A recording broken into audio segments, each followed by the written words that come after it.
الحمد للہ الذی ملہم الحکم و مفید النعم والصلاة والسلام علی سید العرب والعجم صاحب الجود والکرم قاسم النعم شفیع الامم جمیل الشیم وعلی آلہ واصحابہ اہل الفضل والکرم اما بعد فاعوذ باللہ من الشیطان الرجیم بسم اللہ الرحمن الرحیم الا ان اولیاء اللہ لا خوف علیہم ولا هم يحزنون الذین آمنوا وكانوا يتقون صدق اللہ العظیم وصدق رسولہ النبی الامین الکریم الرؤوف الرحیم۔ ایک مرتبہ مل کر سرور عالم رحمت عالم جان عالم صلی اللہ علیہ وآلہ وسلم کی بارگاہ میں درود و سلام کا نذرانہ پیش فرمائیے۔ الصلاۃ والسلام علیک یا سیدی یا رسول اللہ، الصلاۃ والسلام علیک یا سیدی یا حبیب اللہ وعلی آلک واصحابک یا رحمۃ للعالمین۔ نگاہ ولی میں وہ تاثیر دیکھی کہ بدلتی ہزاروں کی تقدیر دیکھے۔ اللہ رب العزت کا بے پایاں فضل اور احسان ہے کہ اس نے ہمیں اس خوبصورت مسجد میں، اس خوبصورت خانقاہ میں، اور اتنے خوبصورت آقا نعمت اللہ ان کا سایہ ہمارے سروں پر دراز فرمائے، ان کی صحبت میں بیٹھنے کی توفیق عطا فرمائیے۔ ہم سب بڑے حضرت صاحب حضرت معظم قاضی محمد صدر الدین رحمۃ اللہ علیہ کے عرس مبارک کے سلسلے میں یہاں پر حاضر ہیں۔ حضرت معظم رضی اللہ تعالیٰ عنہ کی جو شخصیت ہے سامعین گرامی قدر، ایک مرتبہ ہم حضرت صاحب کی بارگاہ میں بیٹھے ہوئے تھے نشست کے اندر، تو حضرت صاحب کی زندگی پر حضرت صاحب بڑے حضرت صاحب نے کتاب لکھی ہے حیات صدری، آپ تمام احباب جانتے ہیں۔ وہ پڑھنے کے بعد ایک تاثر پیدا ہوتا ہے، ایک ادراک انسان کو حاصل ہوتا ہے، ایک فہم حاصل ہوتا ہے، اور وہ یہ حاصل ہوتا ہے کہ حضرت معظم رحمۃ اللہ تعالیٰ علیہ اس زمانے میں پیدا ہونے کے باوجود اس زمانے کے نہیں تھے۔ آپ کی شخصیت میں، آپ کی فطرت میں، آپ کی صلاحیتوں میں، آپ کے پیکر مبارک میں اللہ تعالیٰ نے جو خصوصیات رکھی تھیں، جو صلاحیتیں رکھی تھیں، جو آپ کا زندگی کا دورانیہ تھا، جو آپ کی عادات مبارکہ تھیں، جو آپ کی پسندیدہ چیزیں تھیں، جو آپ کا شعور تھا، جو فہم تھا، وہ سب چیزیں اگر آپ ملا کر دیکھیں تو ایسے لگتا ہے کہ ہم کسی قرون اولا کے بزرگ کی حیات کو پڑھ رہے ہیں، کسی صحابہ کرام کے درمیان بیٹھنے والے تبع تابعین یا تابعین کی حیات میں سے کسی کی حیات پڑھ رہے ہیں۔ کبھی یوں لگتا ہے کہ کسی صحابہ کرام کی بارگاہ میں بیٹھنے والے کسی مفسر کی حیات کو پڑھ رہے ہیں۔ کبھی لگتا ہے اگر حضرت معظم رحمۃ اللہ علیہ کی حدیث کی تشریحات کو سنیں تو یوں لگتا ہے کہ جس طرح حضرت ابو سفیان ثوری کی بارگاہ میں بیٹھے ہوئے ہیں، امام بخاری کی بارگاہ میں بیٹھے ہوئے ہیں۔ تو حضرت صاحب سے بھی میں نے اپنا یہ معافی ضمیر رکھا کہ حضرت صاحب یوں لگتا ہے کہ حضرت معظم رحمۃ اللہ تعالیٰ علیہ کی ذات جو ہے وہ تھی تو اسی زمانے میں، لیکن آپ کی شخصیت کوئی قرون اولا کی تصویر تھی، صحابہ کرام کے زمانے کی تصویر تھی۔ تو حضرت صاحب نے پھر فرمایا کہ ہاں تم بالکل صحیح سمجھے ہو، حضرت معظم واقعتاً پرانے زمانے قرون اولا کی تصویر اس زمانے میں اللہ نے ہمیں عطا کی تھی۔ یہ جو خانقاہیں ہوتی ہیں، میں سمجھتا ہوں کہ ان کو سمجھنے کے لیے ایک مثال کے طور پہ، جس طرح ہم دھوبی گھاٹ اگر کبھی دیکھیں نا، دھوبی گھاٹ جہاں پر دھوبی جو ہوتا ہے اس کے ہاتھ میں کپڑے ہوتے ہیں، اور وہاں پر وہ پٹخ پٹخ کر ان کپڑوں سے میل نکالتا ہے، اور کسی ایک ریشے کے اندر بھی میل رہنے نہیں دیتا، یوں محنت کے ساتھ پٹخ کر وہ ایک ایک ذرہ میل کا نکال کر باہر رکھ دیتا ہے۔ یہ خانقاہیں بھی ان دلوں کی میلوں کی دھوبی گھاٹ ہوتے ہیں۔ یہاں پر جو آ جاتا ہے، جو حاضر ہو جاتا ہے، وہ چاہے سارے زمانے کا سیاہ کار انسان ہو، میری طرح سیاہ چہرہ سیاہ دل لے کر آیا ہو، لیکن وہ حضرت معظم اور حضرت صاحب کی ایک نگاہ کی مار ہوتا ہے، خدا کی قسم ایک نگاہ کی مار ہوتا ہے۔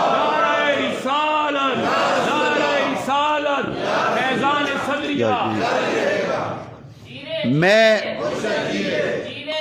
مرشد جی، ہم جتنی بار بھی خدا کی قسم خانقاہ شریف آئے، جتنی بار بھی خانقاہ شریف آئے، یہاں سے جب خانقاہ کے حدود کے اندر قدم رکھتے ہیں تو کیفیت بدل جاتی ہے، یوں لگتا ہے کہ ہم کسی اور فضا میں آ گئے ہیں، ہم کسی اور دنیا میں آ گئے ہیں۔ اور میرا دل یہ کہتا ہے، میں جب یہ خود سے سوال کرتا ہوں کہ ایسا کیوں لگتا ہے کہ جیسے ہی خانقاہ کی حدود میں داخل ہوتے ہیں تو یوں لگتا ہے کوئی اور دنیا ہے، کوئی اور فضا ہے، اس فضا کے اثرات ہی کچھ اور ہیں، اس فضا کی تاثیر ہی کچھ اور ہے، اس میں دم لینا، سانس لینے کی ایک عجیب لذت محسوس ہوتی ہے، یہ کیا ہے؟ تو دل کہتا ہے کہ جب تم ایسی حدود میں قدم رکھو کہ جہاں پر بسنے والوں کا ایک ایک لمحہ اللہ اللہ کا ذکر کرتے ہوئے بسر ہو رہا ہے، وہاں کی فضا کیوں نہ بدل جائے؟ باہر جاؤ گے تو کہیں پر مال دنیا کی بات ہے، دولت کی بات ہے، ہرس، لالچ، جھوٹ، حسد کی بات ہے، کہیں کوئی چراغ لے کر اللہ کا ذکر بھی کر رہا ہوتا ہے، بازار کے اندر بھی کر رہا ہوتا ہے، لیکن وہ فضا مقدر ہوئی ہوتی ہے، وہ فضا غبار آلود ہوتی ہے، دنیا کی آمیزش ہوتی ہے۔ یہ خالص وہ جگہ ہے جہاں نہ دنیا کا ذکر ہے، نہ کسی غبار کا ذکر ہے، نہ کسی غلاظت کا ذکر ہے۔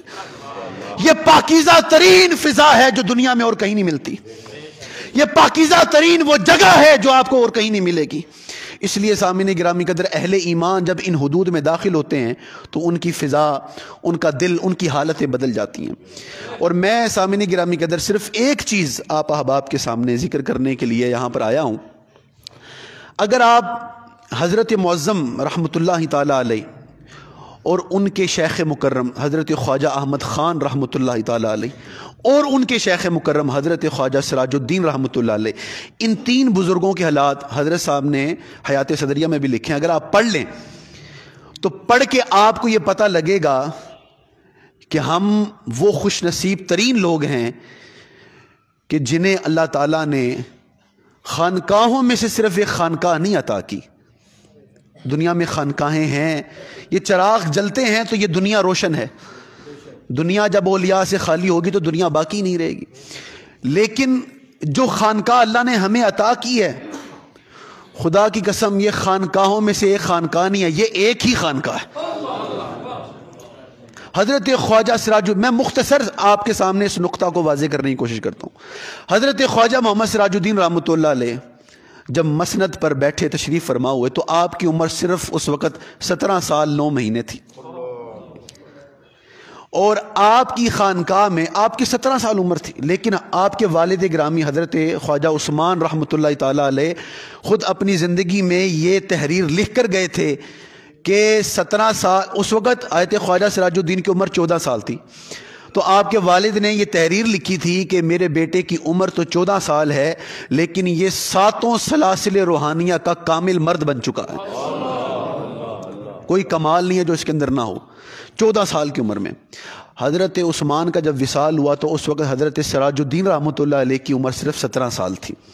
آپ مسند پر بیٹھے تو آپ کی خانقاہ کے ایک بزرگ تھے، مولوی حسین ان کا نام تھا، انہوں نے دیکھا یہ تو 17 سال کے بچے سے بیٹھے ہوئے ہیں، اب وہ مزہ نہیں رہا، یہ تو بس ایسی وراثت چل پڑی ہے اور کوئی بات نہیں ہے، تھوڑا سا بدگمان سے ہو کے نہ نکل گئے کہ نہیں اب 17 سال کی عمر میں یہ ہماری کیا رہنمائی کریں گے۔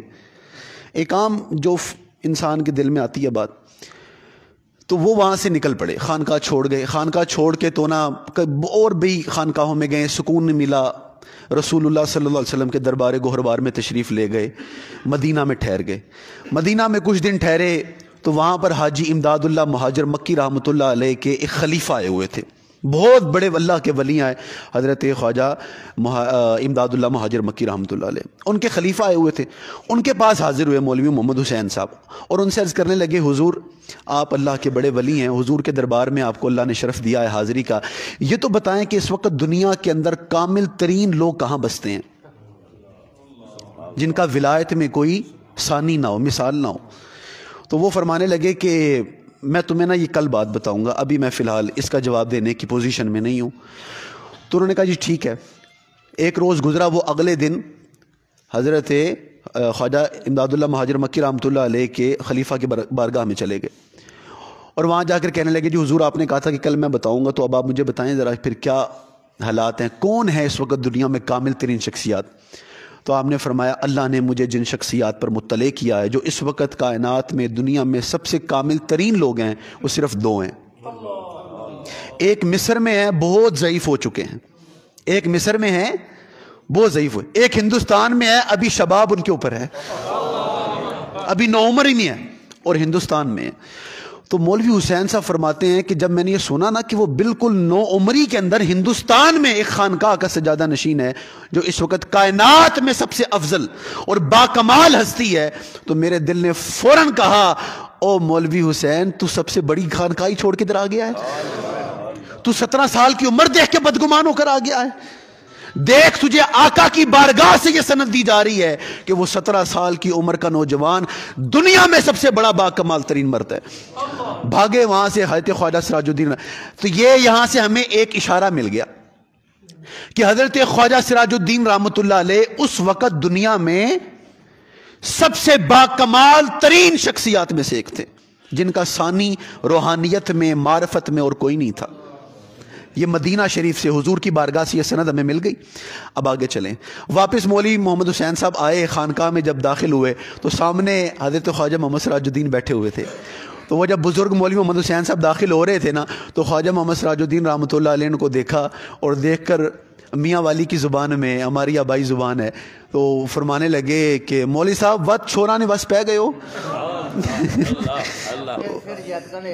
پھر جاتکا نے ہاتھ لگ گئے ہو, پھر آپ بچوں کے ہاتھ لگ گئے, تو بڑے نادم ہوئے.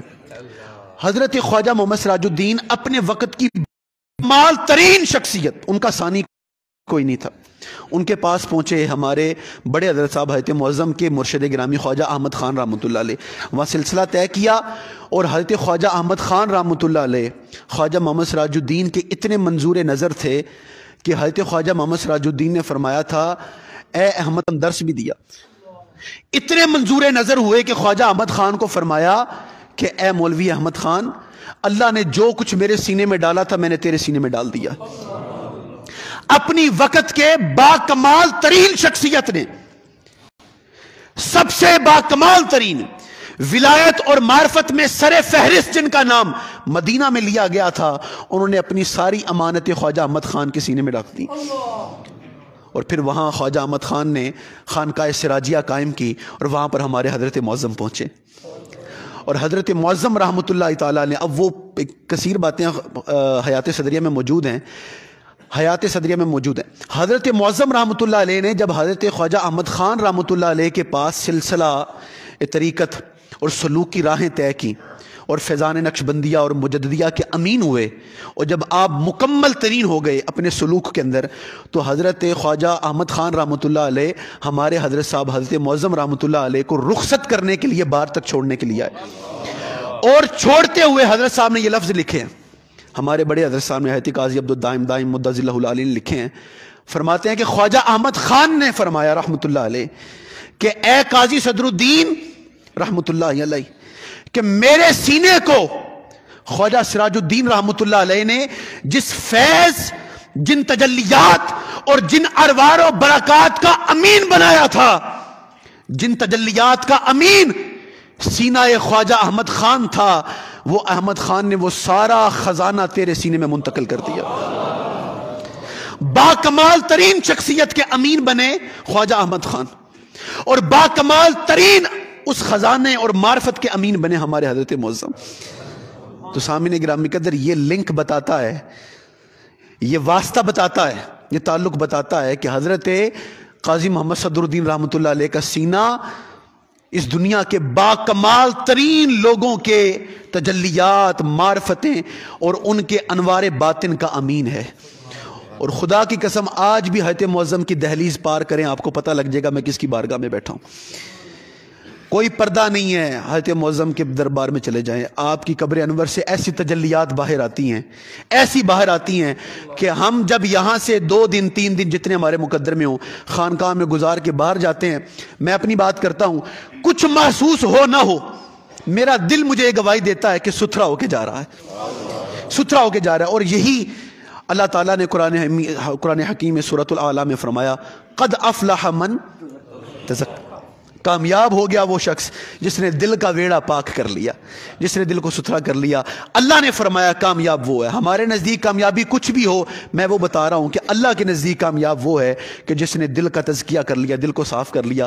اور یہ دولت جتنی یہاں پر ملتی ہے آپ کو بڑے بڑی خانقاہوں میں نہیں مل سکے گی۔ اللہ تعالیٰ ہمیں صحیح نیت کے ساتھ حضرت صاحب کی بارگاہ میں حاضر ہو کر با ادب رہ کر یہاں پر ہمیں حضرت صاحب کی توجہات عالیہ حاصل کرنے کی توفیق عطا فرمائے۔ وما توفیقی الا باللہ وما علیہ الا البلاغ المبین۔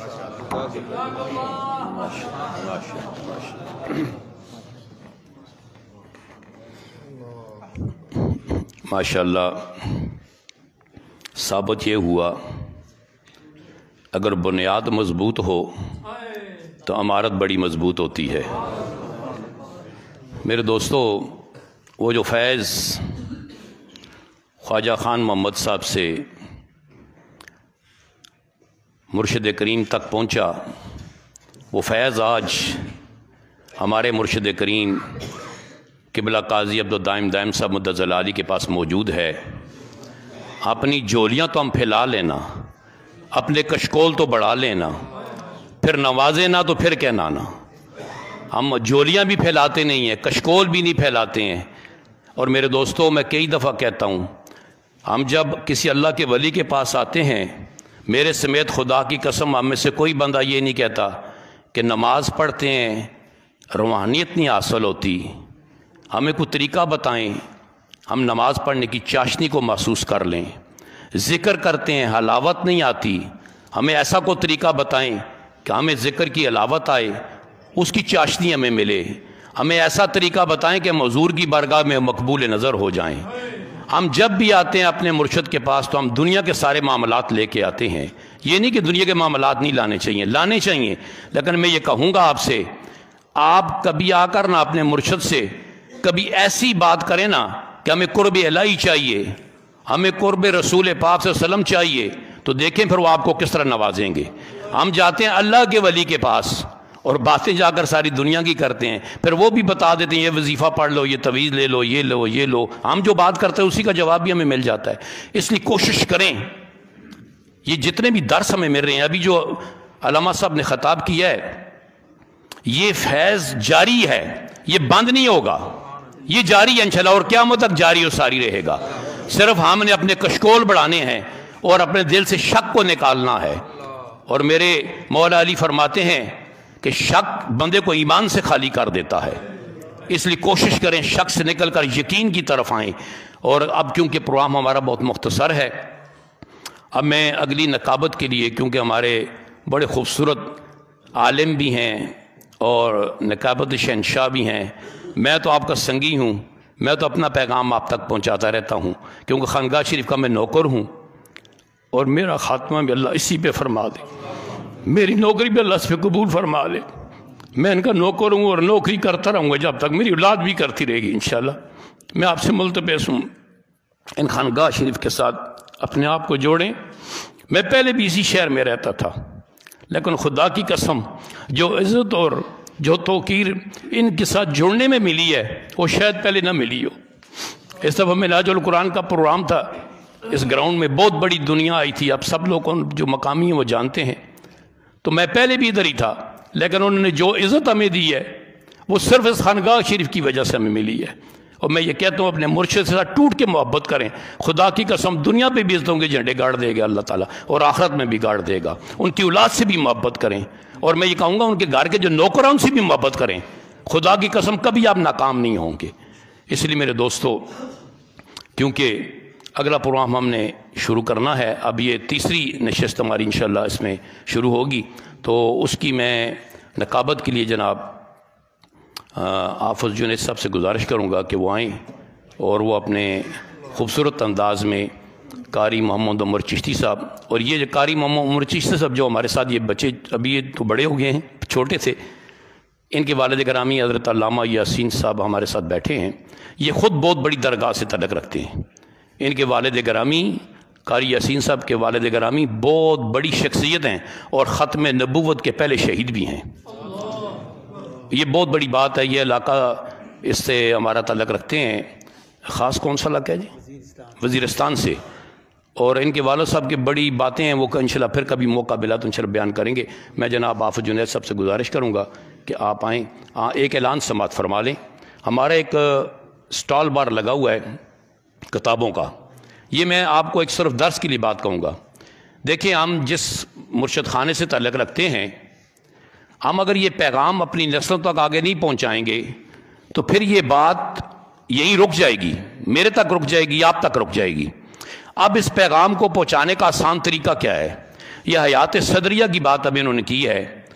اگر ہم ایسی کتابیں جو حضرت صاحب کی لکھی ہوئی ہیں اور یہاں پر موجود ہیں, بار سٹال میں موجود ہیں اور کم قیمت پہ ملتی ہیں, ہم اگر لے بھی گئے نا پہلے, تو مزید کتابیں اور خرید کر اپنے رفقا کو, اپنے رشتہ داروں کو اور اپنے عزیزوں کو, اپنے بچوں کو, اپنی بچیوں کو ہم جہیز میں باقی ساری چیزیں دے دیتے ہیں. اپنی بچوں کو اگر یہ کتابیں بھی ہم دے کے بھیجیں گے تو انشاءاللہ عزیز کامیابی ہوگی. ہر بار وہ ضرور کتابیں خریدیں اور ہر بندہ اپنے ساتھ یہ سیٹ لے کے جائے, حیات صدریہ کا بھی, سید الورا کا بھی. نعرہ تکبیر, نعرہ رسالت, نعرہ رسالت, نعرہ رسالت. فیضان صدریہ, فیضان صدریہ, فیضان صدریہ. حضرت پیر جی, حضرت پیر جی, نبی کا جو غلام ہے, نبی کا جو غلام ہے, ہمارا وہ امام ہے, ہمارا وہ امام ہے, ہمارا وہ امام ہے. فیضان صدریہ, فیضان صدریہ. حضرت پیر جی جیوے جیوے, جیوے جیوے, جیوے جیوے, جیوے جیوے. نعرہ رسالت. سب بیٹھ جائیں جی, بیٹھ جائیں. آپ وہ جنید صاحب سے گزارش ہے وہ تشریف لائیں. ذرا ذرا پیچھے ہو جائیں, مہربانی, ذرا سب پیچھے ہو جائیں, ذرا مہربانی ہو جی, تھوڑے تھوڑے پیچھے ہوں جی. آپ خود ذرا پیچھے ہوں سارے, بیٹا پیچھے ہوں. یہ جو سٹال لگا ہوا ہے, آج جاتے ہوئے سب بندوں نے کتابیں خریدنی ہیں جی. باقی دنیا کے خرچے ہم سارے کرتے ہیں, یہ کتابیں خرید کے گفٹ کریں. کسی کو بیعت کرنے کی کہنے کی ضرورت نہیں ہے. جب وہ بندہ کتاب پڑھے گا نا, خود بخود ہی بیعت کے لیے آپ کو کہہ دے گا. اس لیے یہ بات مزہ کرے گی. سید الورا بھی لکھی ہوئی ہمارے پاس موجود ہے, اور حیات صدریہ اور بہت سی کتابیں ہیں ہمارے پاس جی. ڈسکاؤنٹ ریٹ پہ ملے گی. آج ہی سر آپ خرید کے جائے سارے, تاکہ اسٹارٹ پہ کتاب باقی نہ رہے. ہماری محبت کا یہ بھی تقاضا ہو سکتا ہے. نحمده ونصلي ونسلم على رسوله الكريم. اما بعد, اعوذ بالله من الشيطان الرجيم. بسم الله الرحمن الرحيم. ان الذين امنوا وعملوا الصالحات سيجعل لهم الرحمن ودا. صدق الله مولانا العظيم. ان الله وملائكته يصلون على النبي يا ايها الذين امنوا صلوا عليه وسلموا تسليما. اللهم صل على سيدنا ومولانا محمد وعلى آل سيدنا ومولانا محمد وبارك وسلم. ذوق و شوق کے ساتھ درود و سلام کا نذرانہ پیش فرما لیجیے. الصلاۃ والسلام علیک یا سیدی یا رسول اللہ وعلی آلک واصحابک یا سیدی یا حبیب اللہ. الصلاۃ والسلام